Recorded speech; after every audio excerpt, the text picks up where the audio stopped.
Treatment of chronic alcoholic intoxication.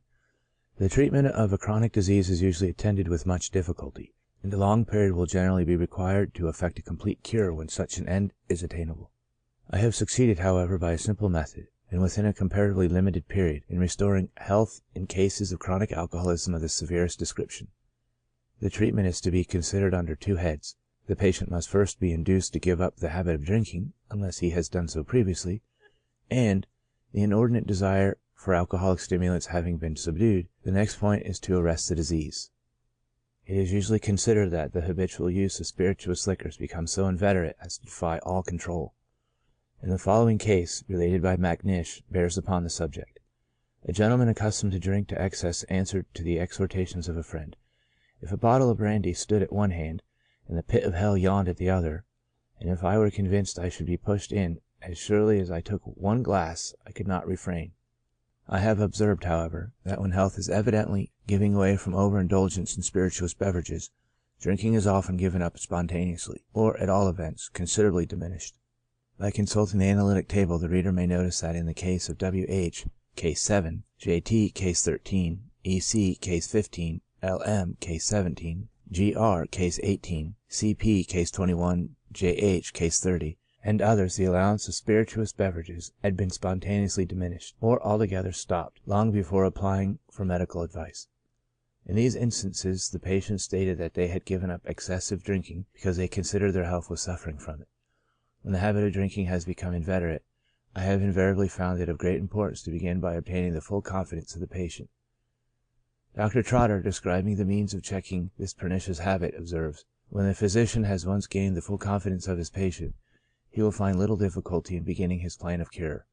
This confidence may sometimes be employed to great advantage when your regime is in danger of being transgressed, for frequent relapses and promises repeatedly broken, in such situations, render the physician's visit a work of great trial to his patients. This disease, I mean the habit of drunkenness, is like any other mental derangement. There is an ascendancy to be gained over the person committed to our care, which, when accomplished, brings him entirely under our control. It will be necessary to begin by impressing upon the patient's mind that he is really suffering from the habit of drinking too much, and that it is of no use to commence a medical treatment unless he be decided to abstain from spirituous stimulants, or at all events diminish considerably his usual allowance. If he appear ready to act according to this advice, it will be desirable to inquire into the cause of the abuse, and remove it if possible. Should an individual drink from habits of indolence, let him exercise his mind and body. If another drinks to drown dull care, let him have amusements. If intemperance results from frequenting bad company, let such acquaintances be dropped. If spirituous liquors taken as a preservative against cold, let the clothing be increased, and a more nutritious solid diet taken. But, as Roche observes, the inordinate desire, passion, for drink becomes itself a cause of drunkenness, for when the body has accustomed itself to spirituous liquors, it can no longer do without them. In such cases little can be derived from an attempt to stop the cause of intemperance, and other means must be adopted. Macnish relates the case of an individual in Maryland, much addicted to drinking, who heard one evening a noise in his kitchen, and, on opening the door to ascertain its cause, found his servants laughing at the exhibition of a young negro, who was engaged in mimicking his master under the effects of liquor. This comic scene produced such an impression on him that he was never known to be drunk again. Dr. Pitcairn is reported to have cured a Highland chieftain by obtaining from him a promise that he would drop a little sealing wax every day into his whiskey glass, when, after a time, the sealing wax having filled the glass, he could drink no more. A gentleman, to wean himself from drinking, used to add a glass of water to his bottle for every glass of Hollands he took out, till at last the drink got so insipid that he could no longer go on with it. An American physician, Dr. Cairns, taking advantage of the nauseating properties of tartar emetic, has advised this drug to be mixed with the patient's drink, but this process is condemned by Roche, who observes that the trick will soon be found out, and drink procured that has not been previously medicated. Tartar emetic has, besides, the disadvantage of acting injuriously on the patient's health. There is in every class of society a number of persons who, although they do not become intoxicated, suffer from chronic alcoholism, from drinking more spirits, wine, or beer than agrees with their health. Most of these persons lead a useful and active life, and apply for medical advice being quite unaware of the cause of their illness. Many in the upper ranks of society are thus seized with symptoms of chronic alcoholism. The habit of indulging freely in wine at frequent dinner parties, of drinking wine at lunch, of taking occasionally a glass of wine between meals, or of sipping every evening 2 or 3 glasses of sherry and water, or brandy and water. The usual good living at the officers' mess or at the clubs, the custom which exists for commercial travelers, not only of using freely stimulants at dinner, but also of offering wine to their customers when transacting business, and finding, of course, an equal pleasure in these potations. All these various circumstances, and many others besides, are quite sufficient to bring on an attack of chronic alcoholism when an individual is predisposed to the disease. Drinking is not usually in the cases an indomitable habit, and accordingly the patient will gladly give it up if he feels certain that by doing so his health can be improved. A general opinion is very prevalent that an individual whose health suffers from the habit of drinking to excess may invariably cure himself by taking to sober his habits, or giving up drink entirely, and it is with this end in view that many are induced to join temperance societies. I beg to state, however, that this idea is fallacious, which is shown not only by Dr. Carpenter's opinion on the subject, which I have already reported, page 33, but also by my having brought forward a certain number of instances where patients applied to me for advice subsequently to their having partly or entirely given up the habit of hard drinking. It is consequently necessary in many cases, after putting an end to the habit of drinking to excess, to adopt an active medical treatment. The nature of the diet to be recommended will vary according to circumstances. In general, those suffering from chronic alcoholism have little or no appetite. The first step in such cases is to begin by relieving this symptom, and then recommending a nutritious and easily digestible food, such as broth, sweetbread, carefully roasted meat, provided it be lean, on account of the secretion of bile and pancreatic juice being probably much below their usual standard. Strict attention must be paid to this part of the treatment, as an insufficient and unhealthy kind of food undoubtedly predisposes the body to suffer from the morbid effects of the long-continued habit of indulging to excess in spirituous beverages, and on the contrary, a healthy nutritious diet is well known to be beneficial.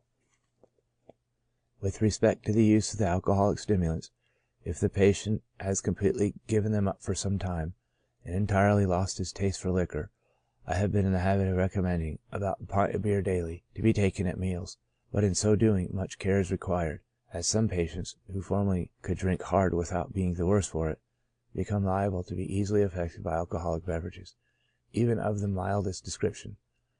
The reader need hardly be reminded that tea and coffee are excellent substitutes for alcoholic drinks, which they resemble, not only by their stimulating powers, but also the remarkable property of diminishing the waste of the body, see the appendix, thus affecting an indirect process of nutrition.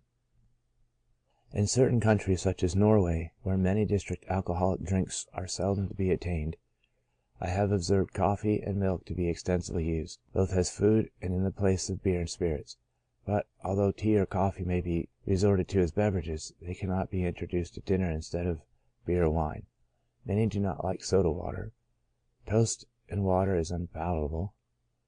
Such beverages as lemonade are unpleasant when taken with solid food, and no choice therefore seems to remain but to drink pure water, which, although insipid at first when taken by those who are in the habit of drinking beer and wine, soon becomes agreeable and refreshing, especially if ice cold.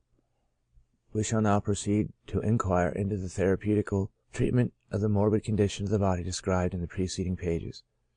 Chronic alcoholism is not to be cured, like delirium tremens, in the course of a few days, for although under an appropriate treatment, a marked improvement may in most cases occur after a short time, a much longer period will be required to restore the patient to perfect health. Magnus Huss has derived very satisfactory results from the treatment of chronic alcoholism with fusel oil, fusilol or fermentilium solanani, given in the form of pill with althea root. The prescription used by Dr. Huss is as follows: R. fermentole solanani, radix althea pulverate, and miscellaneous surrupti althea. 2 pills are to be taken 6 times daily. And has observed this medicine to diminish considerably the trembling, uneasiness, formications, and feeling of weakness. He has found opium useful, especially when given with the view of checking the formications. Footnote: Formication, a peculiar sensation, as if the skin was being pricked with needles. End footnote. Twitching of the muscles, cramps, and convulsions. But he has not noticed this drug to relieve the patient from the nightly hallucinations, and considers it as contraindicated in cases attended with delirium during the daytime. He alludes to camphor as having the property of allaying the nervous uneasiness, tendency to delirium, and the occurrence of hallucinations while endeavoring to fall asleep. He also recommends camphor as a means of checking the giddiness and faintness. It is to be given in doses of from 1 to 5 grains. He has obtained good results from the use of arnica (Flores arnicae) when, having been cured of the trembling and formication, the patient still complained of a feeling of weakness, accompanied with dullness of the mental faculties, noises in the ears, and the appearance of flying specks when in an erect position. He has recourse to medicines containing iron when others fail in their action. Finally, often makes use of spirituous fluids, prescribing a glass of brandy to be taken twice daily, or a daily allowance of 2 glasses of port, or as much sherry, or 3 or 4 tablespoons, as lawful, of tinct absinthe or tinct cinchinae. He prescribes sometimes 40 or 60 drops of spirituous etheris sulphurici, ether spirituosus, to be taken twice or 3 times a day, or a half bottle of porter to be drunk in the forenoon. I have tried the effects of opium, carbonate of ammonia, preparations of iron, bitters, and other medicines which were attended with more or less benefit, and in cases where the digestion was disordered, opium has been administered with very good results, besides my finding it very useful in bringing on sleep in 1 or 2 cases where oxide of zinc had failed to produce this result. I have not often observed bitters and iron to be beneficial at the outset of the disease, but the patient being in a fair way of recovery, steel and quinine have proved a great service. In some cases, attended with headache, considerable relief was obtained from the application of a small blister to the back of the neck. If, however, chronic alcoholism be considered as depending on a peculiar disease condition of a certain part of the body, owing to the action of a poison, no remedy can be looked upon as decidedly efficacious unless it exerts its power not directly on the symptoms themselves, which are but the signs of the illness, but on the principle of the disorder. Bearing this in mind, I have endeavored to discover a treatment which, by acting immediately on the nervous system, should remove its diseased condition, the result of the long-continued abuse of alcoholic stimulants, thereby acting as a means of arresting the symptoms of the illness. I am consequently not about to recommend one remedy for a certain symptom, and another remedy for another symptom, but shall endeavor to show that there exists a substance possessed of powerful and definite medicinal properties, and having the remarkable property of restoring to health, or at all events, of greatly relieving the disordered nervous system of a person suffering from chronic alcoholism. The medicinal agent in question acting efficaciously in cases where the principal symptom may be either sleeplessness, or hallucinations, or trembling, or any other, and this substance is oxide of zinc. I shall first proceed to give an account of the action of oxide of zinc on the human body in health and in disease, and then show how powerful an agent it is for the cure of the particular complaint of which we are treating. Physiological properties of oxide of zinc. This subject has been ably investigated by Dr. Michaelis of Tübingen, Dr. Bouchut de la Roche, Dr. Herpin of Geneva, and others. Oxide of zinc, although very sparingly, if at all, soluble in water, is readily dissolved in the acid secretion of the stomach. Considering it of great importance to ascertain how far gastric juice dissolved oxide of zinc, I have undertaken inquiry on this subject, into the particulars of which I shall not, however, enter on the present occasion. The result obtained was, that gastric juice mixed with burnt or anhydrous oxide of zinc, its usual form when employed medicinally, and exposed at the temperature of the body, was nearly neutralized in the course of an hour. The conclusions from 2 of these experiments may be expressed as follows. Gastric juice, first experiment 100 parts, second experiment 100. Oxide of zinc dissolved, first experiment 0.143 parts, second experiment 0.117. Oxide of zinc which might have been dissolved, first experiment 0.169 parts, second experiment 0.123.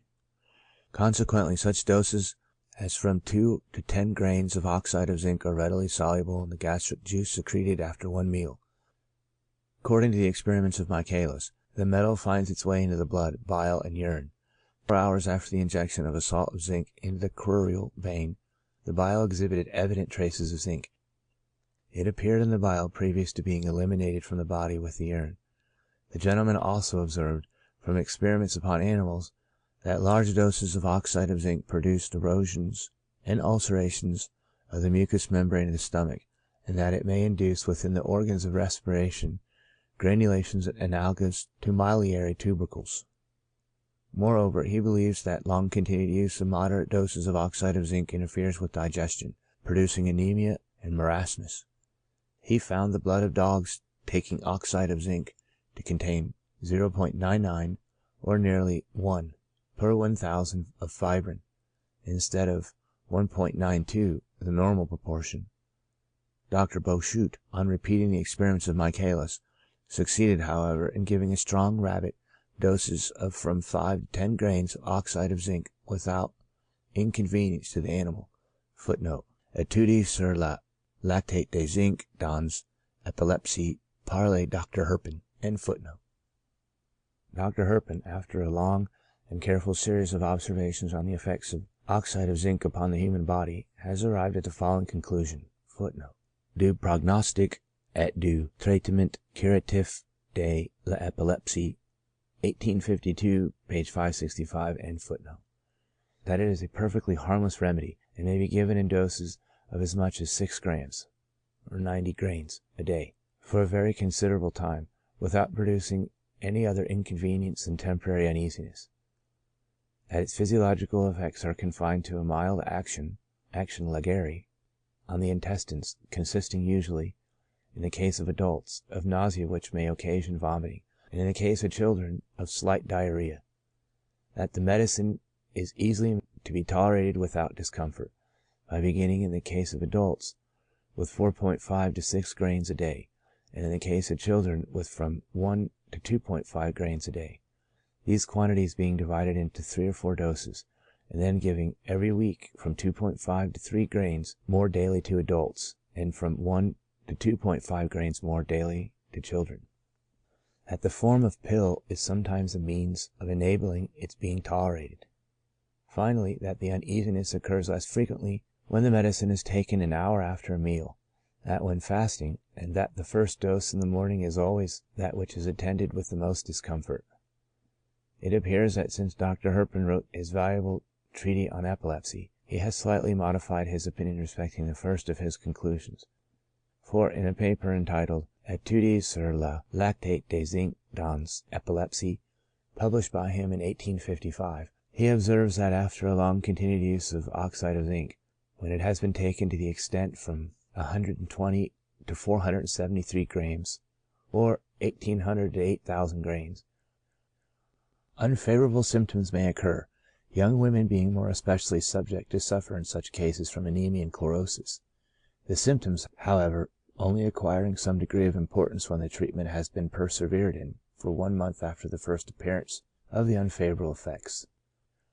I have confined myself in the researches on the action of zinc on the human body to the use of the metal under its form of oxide, because this substance, in order to be absorbed, must necessarily enter into combination with the acid secreted by the stomach, whether it be hydrochloric, lactic, or phosphoric acids. It is but reasonable to believe that under this form, zinc is more readily absorbed, and is more likely to exert a beneficial action than if administered under any other form. Since the publication of my first edition, I have also prescribed, somewhat largely, carbonate of zinc dissolved in water by an excess of carbonic acid. This fluid has every appearance of soda water. When containing about 1/4 of a grain of oxide of zinc to the ounce, it is nearly quite tasteless. Indeed, the solution would readily be taken for soda water by anybody not aware of its composition. A stronger solution merely leaves a slight metallic aftertaste, which is lessened by the effervescence due to the excess of carbonic acid. It is hardly possible to conceive that any of the metal can be absorbed in the state of bicarbonate. The salt is evidently decomposed in the stomach, and the metal passes into the circulation precisely under the same chemical form as if administered as oxide. Footnote: I have undertaken, in conjunction with Mr. F. Dupree, Ph.D., an inquiry into the solubility of oxide of zinc in water under the atmospheric pressure, and we have found that 1 ounce of this solution contained exactly 0.517 grains of oxide of zinc. End of footnote. I have obtained the following results as to the physiological action of oxide of zinc. 1. That after taking the substance in doses of from 2 grains and upwards in the case of adults, a feeling of nausea is sometimes perceived, but seldom to the extent of vomiting. This effect is diminished if, according to Dr. Herpin's practice, the medicine be given about an hour after a meal. 2. That after persevering with the treatment for some days, the medicine is in most cases tolerated, and the nausea and uneasiness produced at first diminish and even disappear. 3. That a slight giddiness, attended with the appearance of black specks before the eyes, and rumbling noises in the ears, may accompany the nausea occasioned by oxide of zinc. This is an indication of the doses being too high, and on diminishing them, these symptoms disappear. 4.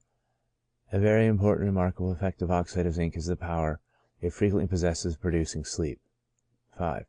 I have not noticed the long continued use of oxide of zinc to produce evidently deleterious effects, even after it has been taken for a considerable length of time. The feeling of nausea and sickness occasioned by preparations of zinc appear to vary, to a certain extent, according to the form of the compound, for we are informed by Dr. Herpin that lactate of zinc is not so likely to be liable to this inconvenience as the oxide. The fact of oxide of zinc producing less uneasiness when taken after food is obviously owing to its state of dilution in a full stomach. Dr. Herpin has also observed that oxide of zinc is better tolerated when taken under the form of a pill, which may be accounted for by assuming that the substance is dissolved in the stomach, under that shape, less rapidly than under that of powder. It must be remembered, however, that oxide of zinc made up into pills may altogether escape absorption, and for that reason I prescribe it frequently as a powder. Some years ago, a female outpatient of the Westminster Hospital, who was taking pills of oxide of zinc and confection of roses, brought me a hard concretion she had removed from her motions. I found it, on examination, to be one of the pills taken, which had consequently escaped absorption. It is very questionable whether the whole of the medicine is absorbed, when given in large quantities, for it is remarkable to what extent the doses may be increased with impunity. I have frequently prescribed as much as 20 grains of this substance to be taken twice a day, and in 2 cases of epilepsy the dose was raised to 35 grains twice a day. With respect to the mechanism of its absorption, it is dissolved principally by the gastric juice, and also by the free acid of the juice of the meat contained in the stomach, and this is an additional reason for giving this medicine shortly after meals, when the gastric juice is secreted in large quantity. The fats of the meat taken also very probably combine with it, especially the fatty acids derived from the neutral fats of the food. The conversion, more or less, fat into fatty acids being a phenomenon I have shown to take place invariably during digestion. Footnote: Proceedings of the Royal Society, June 1858, end footnote. And both McCheverul, footnote, Chevreul sur les Gracies, end footnote, and MM. Genal and Monsal, footnote, a paper read to the Academic de Medicine, November 3, 1857, end footnote, have observed that fats enter into combination with metallic oxides, forming a peculiar kind of soap. It is not a little remarkable that oxide of zinc should in some cases produce the very symptoms it is intended to cure, namely giddiness and faintness, and for this reason it should not be given indiscriminately. As a general rule, I have found it objectionable in chlorosis, and with females on a weak constitution. In some cases of hysteria I have also been obliged to withhold it, from its being decidedly objectionable. The following is a case in point.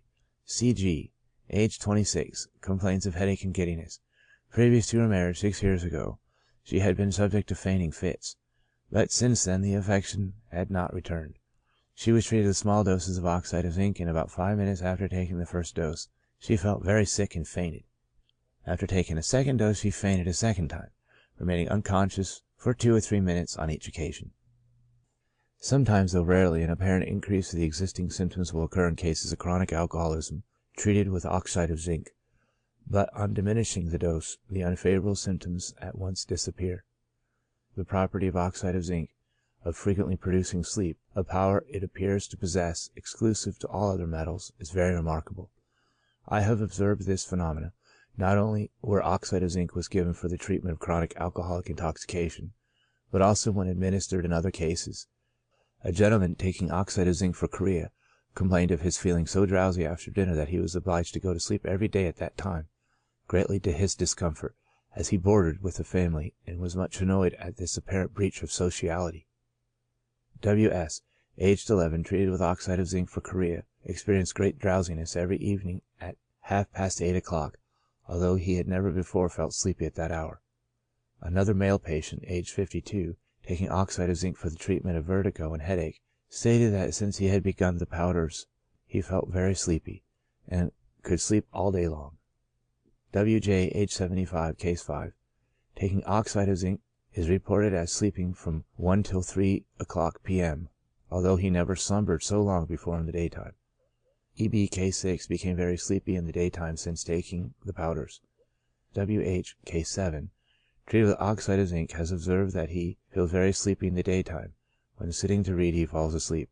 He was never in the habit of sleeping in the day before taking the powders. J.W., case 11, states that the powders of zinc oxide make him feel drowsy. He falls asleep about 1 hour after taking them, and sleeps for an hour. Had not previously been accustomed to sleep during the daytime. This effect of oxide of zinc cannot possibly be owing to any narcotic property, such as that of opium or allied substances. It appears to me to be due to its power of allaying a morbid state of excitement of the nervous system, and consequently allowing the patient to sleep, or in other words, oxide of zinc does not produce sleep by a direct process, but by removing the cause which prevents it.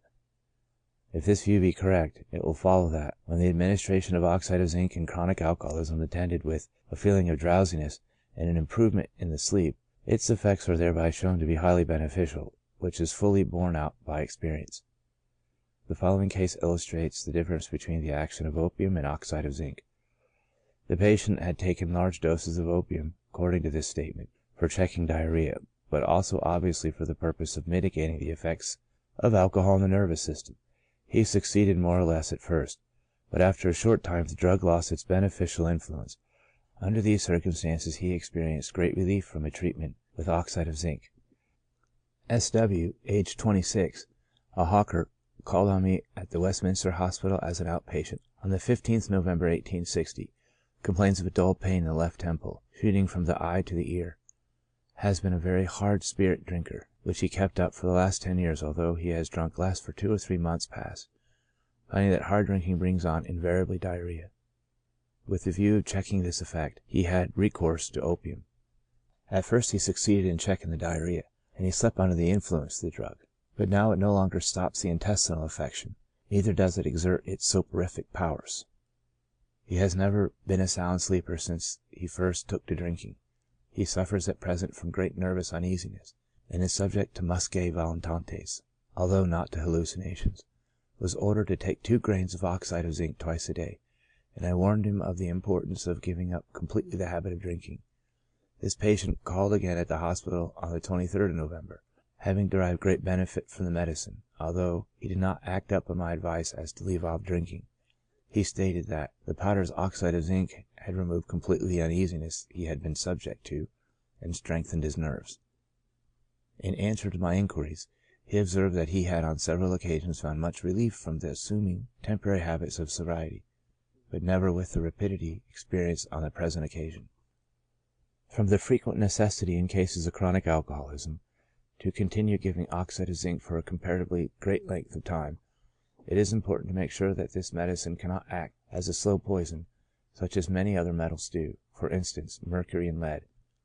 Indeed, as previously observed, it would appear from Dr. Herpin's experience that unfavorable symptoms show themselves in certain cases from a protracted treatment with this metallic oxide. I have observed, however, that when the medicine acts unfavorably, as is sometimes the case with young and weak females, and especially those suffering from chlorosis, the patients are very quickly affected by the drug, offering consequently no opportunity of examining the result of a long-continued treatment. I have given oxide of zinc in a great number of cases for several months, without producing any dangerous or even evidently inconvenient symptoms. The following are instances of this kind. M.R., age 24, admitted under my care as an outpatient of the Westminster Hospital, October 1855, is suffering from epilepsy. She began the treatment on the 27th of October with 6 grains of oxide of zinc twice a day. Footnote: I am in the habit of commencing the administration of oxide of zinc with no more than 1 or 2 grains for a dose. End footnote. The dose being rapidly increased till the 15th of December, when she took no less than 35 grains of oxide of zinc twice a day. My notes of this date state, had a fit on the 13th, which was not severe.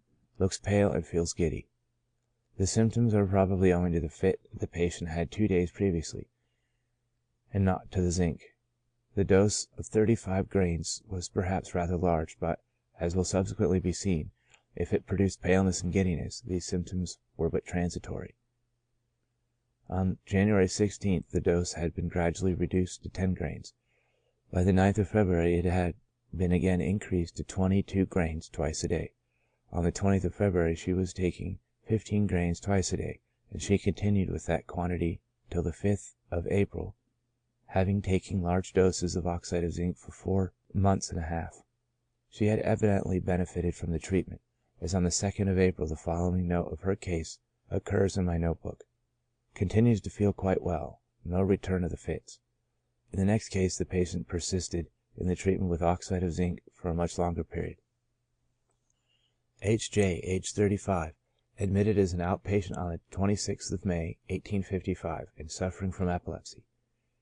He began, on the day of his admission, with 1 grain of oxide of zinc twice a day, which was increased gradually to the 5th of December, when he took 35 grains twice a day. On the 12th of December, I recorded the following state of his case: feels quite well, no return of fits, showing at least that this enormous dose of oxide of zinc had produced no ill effect. He continued taking from 15 to 20 grains of the drug, with an interruption of a few days, when sulfate of zinc was tried, till the 5th of July, 1856, having been for nearly 14 months under the treatment of oxide of zinc, and, at all events, none the worse for the medicine. Footnote: I remember having heard this patient complaining of a slight loss of memory, but it was not possible to ascertain whether this symptom depended on the epileptic fits or on the oxide of zinc. End footnote. The following case is less remarkable, as the oxide of zinc was not taken for so long a period as in that of H.J. It is, however, well calculated to show that this medicinal agent does not act as a slow poison. R.M., admitted as an outpatient of the Westminster Hospital on January 16, 1856, suffering from incessant trembling of the right arm. This patient began with 1 grain of oxide of zinc twice a day, the dose being gradually increased till the 24th of February, when he was taking 14 grains of the oxide twice a day. On the 1st of March, 10 grains were prescribed for a dose, which he continued taking till the 14th. After this date, the dose was gradually raised to 20 grains. This he continued taking from the 19th of April to the 16th of May, having consequently been treated with large doses of oxide of zinc for 4 months. The trembling had much diminished under this treatment, and no new symptom had occurred. Consequently, the medicine had certainly not produced any injurious effects. Many more cases might be reported if necessary, showing that the long-continued use of oxide of zinc as an internal remedy is attended with no evident evil results. End of Section 6.